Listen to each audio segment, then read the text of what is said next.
back to Dungeon Studios. Today I finally got some time to work on my Erector set steam engine. This has been sitting and collecting dust for too long. I'm finally getting some work done on it. The whole idea behind this is to build one for myself and then build 2 copies of it that I can sell and hopefully try to get some of my money back on all this Erector set I bought. Because it's just not an Erector set, but also a Meccano, and these things are just way overpriced. So let's take a look. So here's what we have so far. There's some more pieces for it, but they're not on right now. But basically what I've been focusing on is the front and rear trucks. So we have originally what I did here for the truck, and I felt it sat kind of high. This one, yeah, it's on. This ain't on. I felt like it was holding the train up, and it is. Like, these wheels aren't touching, they're spinning in the air, and it's really hard to adjust this piece, and it's also very overly complicated. There's 1, 2, 3, 4. There's 5 parts just in this one piece, and these slots only allow you so much adjustment. Plus, with the gap here being squished to fit the actual size of the G scale, you need more sliders for side to side, not only up and down. So I've been rethinking this to, 1, make it easier, and 2, reduce how much parts I need. And that's where we come over to here. We got this trailing truck with one thing I did is I brought the wheels in closer. They more closely match the actual spread of the big wheels. I think that will make it a little more uniform. This piece here sits on there very well, and plus it has a lot of sliders, so we can adjust this very easily. This isn't on right now. If you take a look, it's just 2 pieces of angle iron that are made into a box joint, which is a lot stronger than what I had previously. The ones we had previously felt like they were bending. Like, this one stayed straight, but like this one, if you look at it, it's actually like starting to bend. I don't know if that's from weight or me tightening it down too much. I do have a nut in there to space it out, but it just wasn't working. Now, the last thing I need to do for this one is to tie it in to that holder, which will just be a long piece. So I took and made up this guy, and this is made out of like these pieces, which are already flattened. They're very flexible and they work pretty good. They originally started out as just like an L bracket similar to this, but older. Take a look at all my parts here. I have a bunch of Erector set parts. You can see my whole setup here is just tons of boxes of Erector set stuff.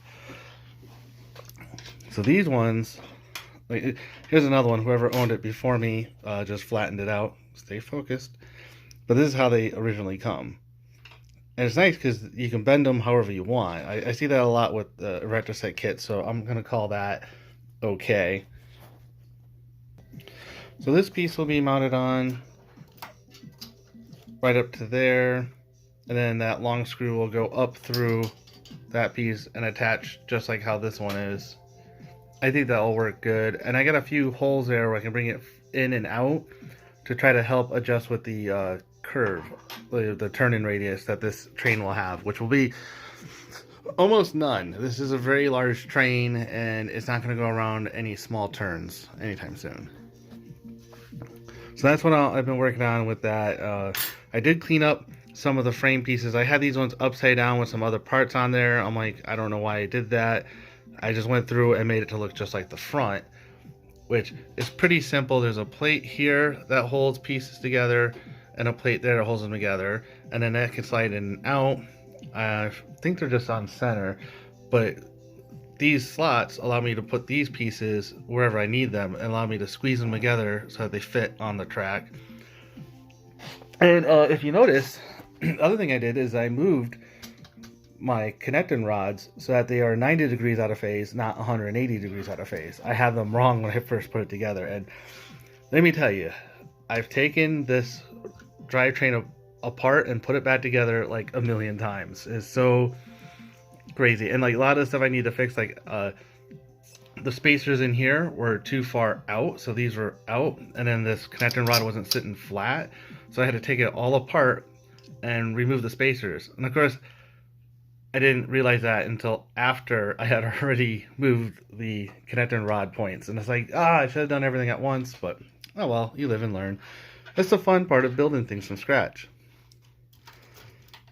So let me, I'll just got a few other parts here I can show you that I've been working on.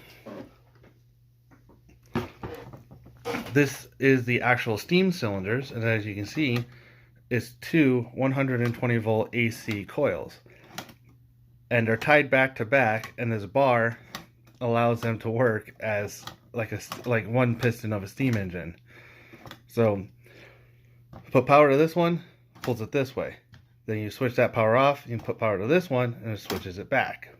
So we'll have a cam follower type set up somewhere on the train. So as it hits the switches, it'll turn this on and off. It'll do that for both of them, which I have both of them all hooked up now with some pieces. I don't know if this is going to be enough movement to match the distance here, because as this amount of travel is going to be more than what I think this is. I think we have like maybe 3/4 of an inch, maybe. So we might have to do this to some kind of lever, and then have the lever amplify the travel, so that way it will actually push these. Whether or not this will actually drive this train and make it work, that's another question. So we got that one, and then of course I think we've seen the cab before. I haven't changed much on here. I am noticing that my accent panel goes down a little bit too far, so I might have to change that piece out for a shorter one, which I think I have some. If not, I'll have to go on eBay UK again and try to order some more and wait for them to show up. Talk about frustrating.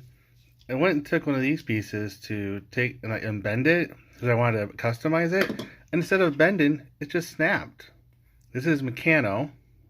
You can't really see it, but it doesn't feel like real steel. It was very brittle.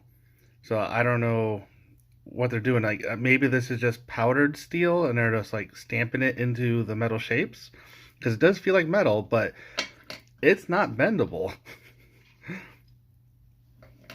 So something to look out for when you try to make your own custom parts. The older stuff is probably really bendable, because that blue piece is actually like tin, and a lot of newer stuff is just plastic. But like that baby blue piece, that's probably the same thing as this. I don't really know why that didn't just bend like everything else would. Things must be getting cheaper, I guess. So that's a little bonus for you.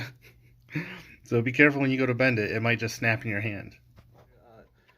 Since we're here and this piece is already kind of broken, let's try to do one for you again. Okay, so I'm going to take my pliers, take this Meccano piece of steel, which sounds like steel.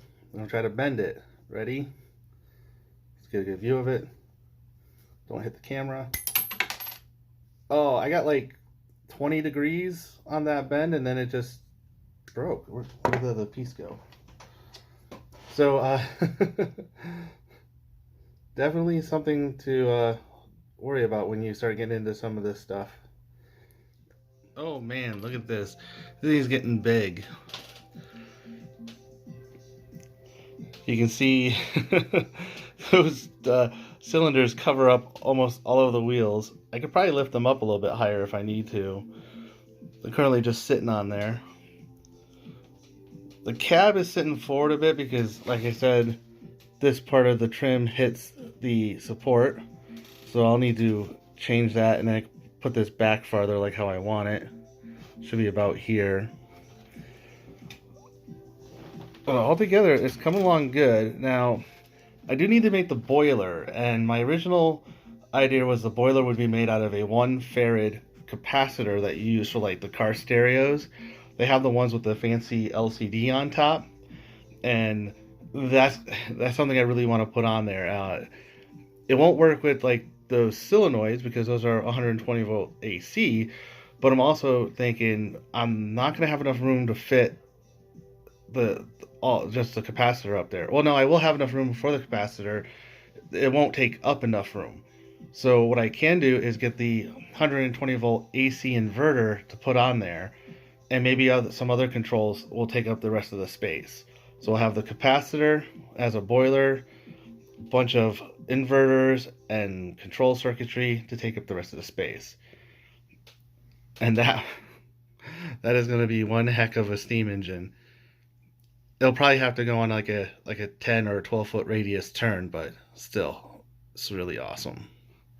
I'll keep you guys updated. Hopefully I can get some more work done on this soon. And of course, if I do get 3 of them made, I'll let you guys know when I put the other 2 up for sale. Plus, we'll have to paint it. I can't stand all these different colors, so I'll probably powder coat it and get it all the same color, which means having to take it back apart again. Oh well, stay tuned. Don't forget to like, subscribe, join my Patreon if you wish to support me on Patreon. I do have a link. I'll put that below. Until then, have some fun.